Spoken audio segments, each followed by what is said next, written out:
జక్రే Prabhakar photo లేదని చెప్పి జక్రే శివసేన రెడ్డి గారు వారిని అన్పార్లమెంట్ లాంగ్వేజ్లో తిట్టడం నిజంగా సిగ్గుసేటు. ఎందుకంటే రాష్ట్రంలో యథా రాజా తదా ప్రజా అన్నట్టుగా కాంగ్రెస్ పార్టీ నాయకుడు ఎట్లుంటే వారి యొక్క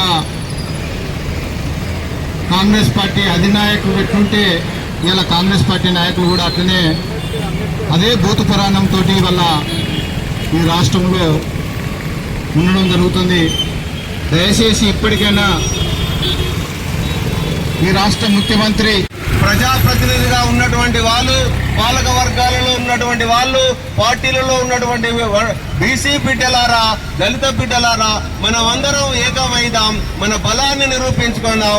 అగ్రకులాల యొక్క ఆగడాలను మనం అణిచివేసేవంతా కూడా పోరాడితే పోయేదేం లేదు బానిస సంఖ్యలో అనే విధంగా అగౌరవపరిచినందుకు ఖచ్చితంగా ఆయన మీద చర్యలు తీసుకోవాల్సిందే.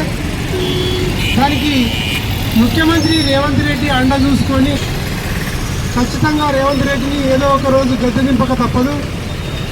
కాబట్టి మీరు ఖచ్చితంగా ఆ మహిళకు క్షమాపణ చెప్పాల్సిందే. క్షమాపణ చెప్పకపోతే మీరు క్షమాపణ చెప్పేంత వరకు ఈ బహుజన నాయకులు, దళిత మేధావులు మరియు అగ్రవర్ణాలలోని పేద మేధావులు అందరు కలిసి మిమ్మల్ని ఉరికించుకుంటూ కొట్టే రోజులు రాకముందే మేల్కోవాలని చెప్పి మీ తప్పుని తెలుసుకుని ఇంకోసారి ఇలాంటి సంఘటనలు పునరావృతం కాకుండా ఉండాలని చెప్పి సేరో నెట్వర్క్ తరఫున నేను డిమాండ్ చేయడం జరుగుతుంది. అలాగే ఇక్కడికి వచ్చిన అందరం నాయకులము, ప్రజా సంఘాలను అందరం కలిసి ఉత్తిగా ఇలాంటి సంఘటనలు ఎప్పుడు జరిగినా వాటిని తింపికొట్టడంలో ముందు వరుసలో